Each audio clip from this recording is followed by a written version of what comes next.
Well, I'm gonna say Team Disillusion definitely has the... Well, or actually, how are they gonna lay in this? Love 4 is gonna be a 1. Okay, yeah, I do think Disillusion do have the slightly better draft. But just slightly, because holy crap, what kind of synergy is that?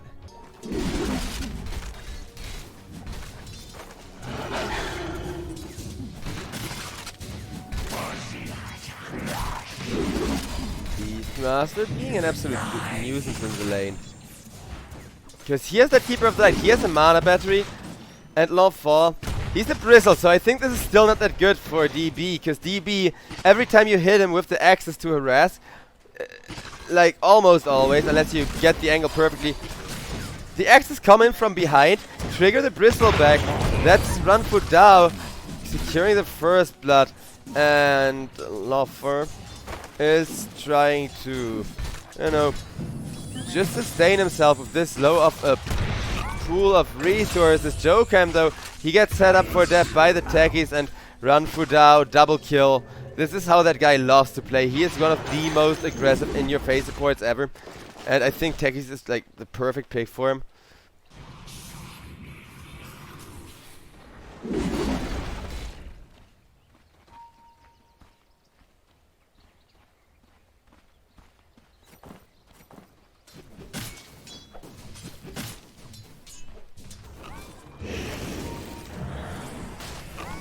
On bottom lane, Storm Spirit comes on in and asks Aaron.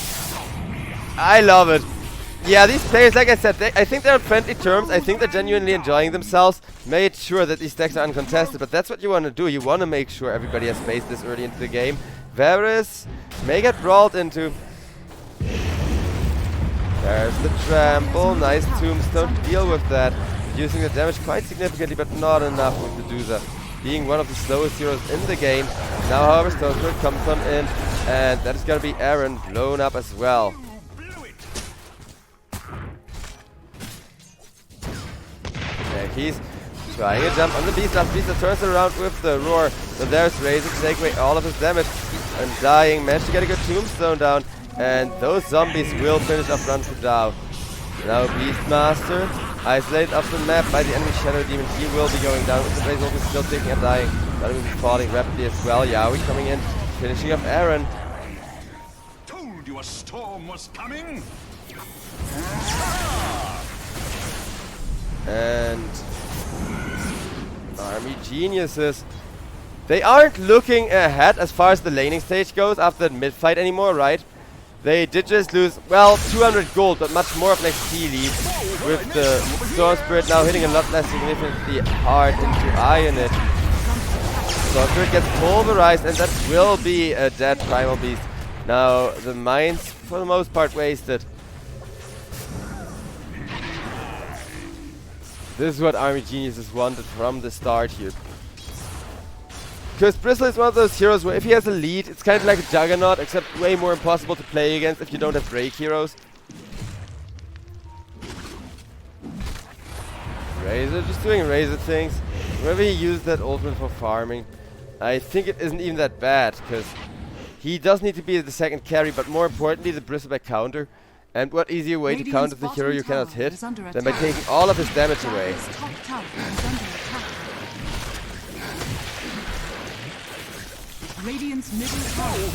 And Aaron got sniped with a little bit of help from the Storm Spirit, with a little bit of help from the Doza Snake. Invisibility. Dire's middle tower is under attack. Radiant's bottom tower is under attack. Radiant's bottom tower has fallen. Mid tier 1 getting pushed.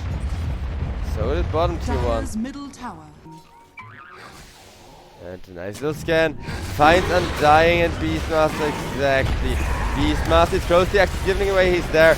Razor gets some vision. Beastmaster forced to ult. That Shadow Demon actually goes down first as Undying. He got a Storm Spirit to back him up. While tanking through all of that. Bristleback now though got the Aghanim Scepter and wants to go. But he cannot go into a Medusa ultimate as his Razor now goes on down. And well, this is a little bit less of a timing than I had expected from the Bristleback. I was expecting he would, you know, show off that Aghanim Scepter, two-shot everybody with minus armor, and, you know, basically be immortal out of spell life steals. That Bristleback, he's getting there. But he does want some kills. He's the one carry after all. He's gonna try to get the Beastmaster and the Undying. Make sure to dodge out of there. And it's gonna be both Beastmaster as well as Varus going down. And it will be a follow-up probably. Okay, maybe not actually on the Doozer, but they are gonna try as Doozer.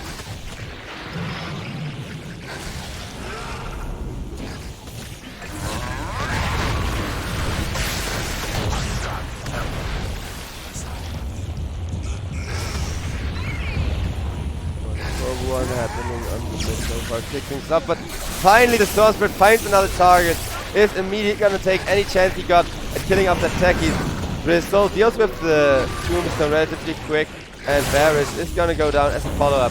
So these are not the kind of follow-ups they really need. For now, they are a lot of gold in the pockets of the Bristleback, and Primal Beast out is another Doozer. And Chokam.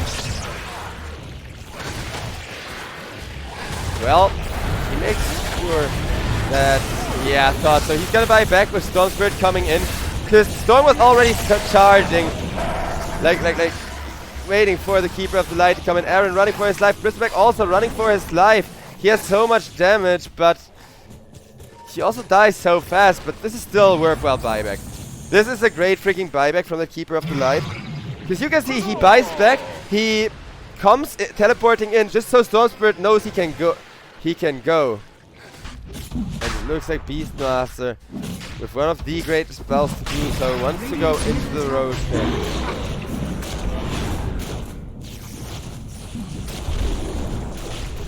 And that Roshan is gonna be surrounded. Not the fastest growth ever, especially whenever the armor reduction wore off. But, you know, you got a Beastmaster who's got his first big core item, you got a Storm who got a bunch of big core items, and the Storm Spirit is just gonna use those to deward safety.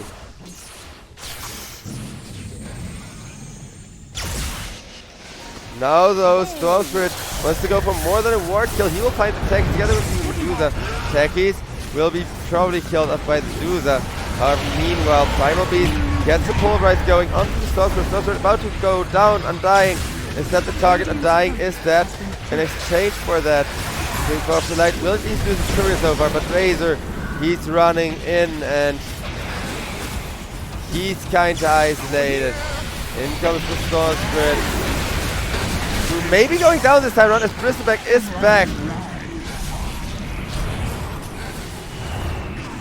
And Yaoi, still alive, got some new mana back from the Keeper of the Light.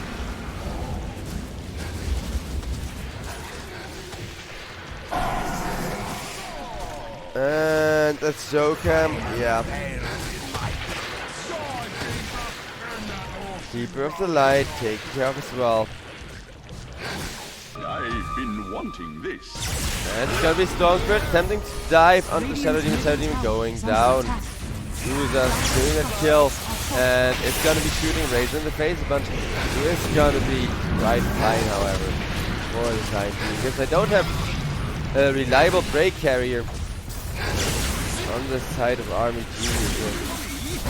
Storm Spirit though, he is gonna jump into 3, do some good AoE. And he was a Doozer ultimate. They didn't really get lots out of it, but it may have still been good enough to keep on fighting, as Aegis will only expire in 1 minute from now.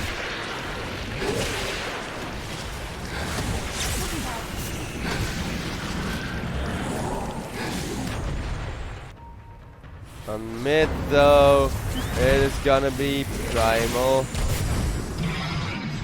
getting chased and BK beat up.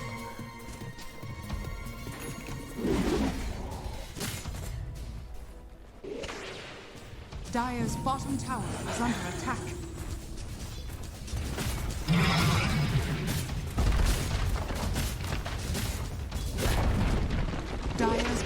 tower has fallen.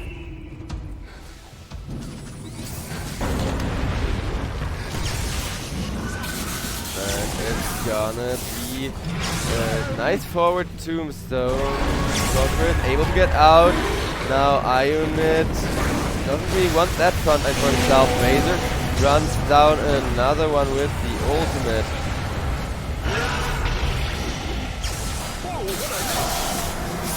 And that's gonna be Ionit killed up. That's gonna be Storm Spirit killed up. And that's gonna be Beastmaster dying. Ionit though, he went for a buyback. He wants more out of this. Will not quite get it as everybody is on their way teleporting out. Storm Spirit still looking to set something up perhaps. Yeah, he is quite the ball today.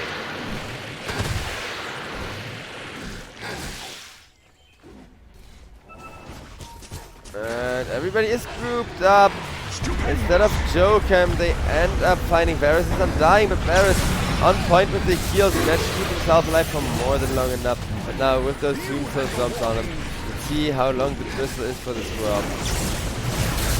Razor comes and steals a lot from the Beastmaster. He lets his damage be shown and he's hitting Razor with those drums. Maybe a little too long. A small KK is finally gonna go down and everybody is now grouped up. It's getting on the part again. It's gonna get exploded by the text, but only onto the diffuser Illus. And that's gonna be run down dying for that one. Now the chase is still on. Maybe they want a diffuser. And it is gonna be Bristle finally killed. Dusa literally out of mana, just barely succeeds in killing Bristleback. And it was good enough. Now they can just casually go into the road pit. Get the cheese up and running and see where we go from there. Because yeah, cheese is usually an item you pick when you're in a position where you have to kind of end the game sooner rather than later.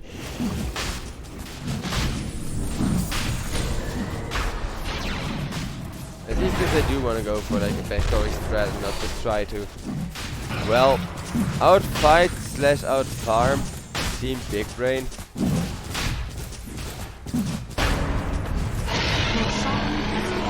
And that's gonna be the Roshan. Killed off with the help from the Dusa.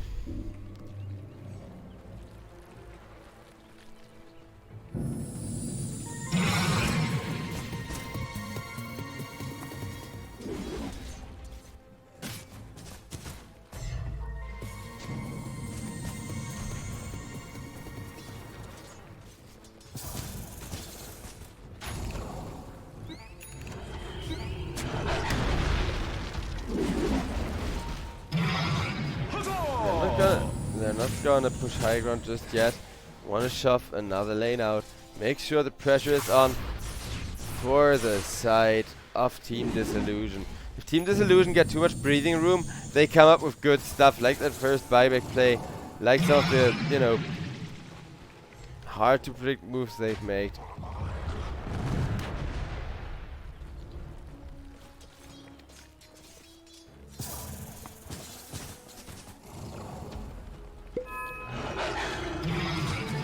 Double damage!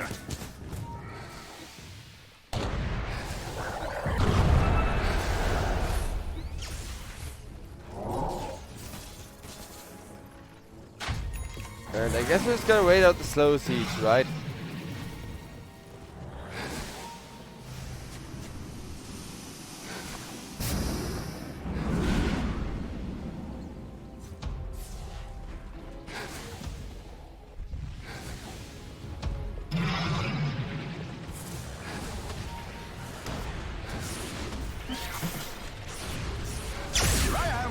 Storm Spirit putting a couple fun little memes just to, you know, wait spams and bait stuff out.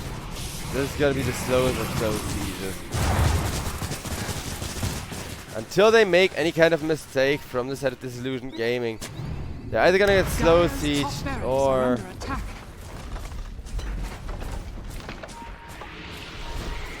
Well, maybe this area of the map could be defendable for, you know, geniuses, and at this rate it might be. So Bristol once again coming forward, wants to get to work on the tombstone. Disrupt onto the Dozer. And the tombstone still alive with 1 life. Ionit is gonna be able to run out of there though.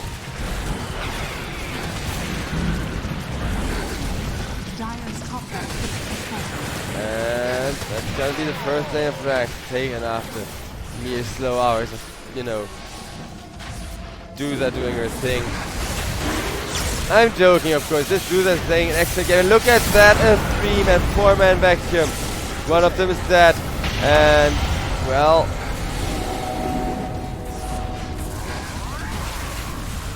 somebody is running low on resources. I'm not just talking about all the strength the Undying has borrowed in a little while.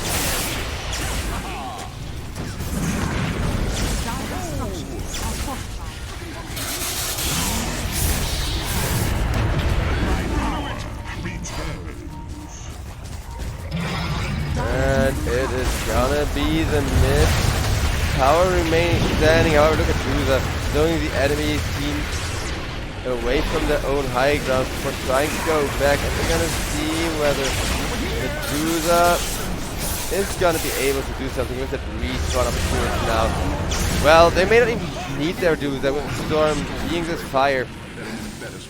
Making sure small KK goes down. Dire's bottom tower is under attack. So they got a little +1 there. And now we're getting into the next lane of Rax. First gonna be a touch kill. Then looking them for more, but not his target.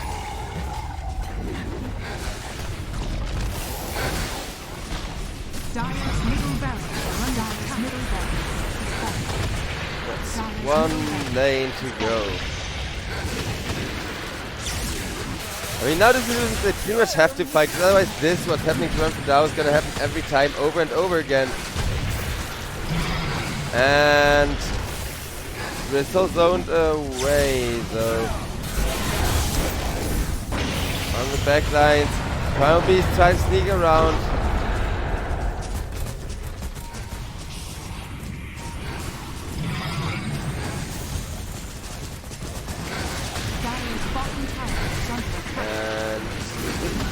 Bristol still being focused on the tombstone. Dozer is the real Dozer. May just pose a problem for him. There's the front line, there's the damage, and with the Dagon, Dozer didn't even need to do much. Did press the BKB though, keep her alive. Aaron goes down to Yaoi as well. And now Ionit gets chased, will die, and so will this Techie.